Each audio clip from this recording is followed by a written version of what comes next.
আসসালামু আলাইকুম সুপ্রিয় ভিউয়ার্স, দেখেন কুয়েতের বাড়িতে বোম্বাই মরিচ গাছ কি পরিমাণ মরিচ হয়েছে। অবশ্যই আমাদের চ্যানেলটা সাবস্ক্রাইব করে দিবেন, পাশে থাকা বেল আইকনটি অন করে দিবেন যাতে ভিডিও আপলোড করার সাথে সাথে আপনাদের কাছে পৌঁছে যায় আমাদের ভিডিওটি।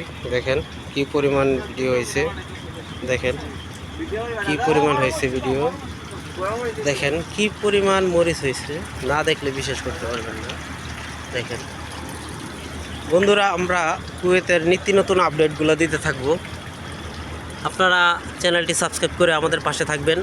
আমরা আপনাদেরকে নিত্য নতুন ভিডিও দেওয়ার চেষ্টা করব এবং সব ধরনের ভিডিও দিয়ে আপনাদেরকে বিনোদন দেওয়ার চেষ্টা করব, যা আপনারা দেখে বুঝতে পারেন কুয়েতের বাড়িতে কি কি হয়, কি কি আছে, কি কি এখানে চাষ করা হয়। এটা হলো ছোট মরিচ, আরও অন্যান্য মরিচ রয়েছে।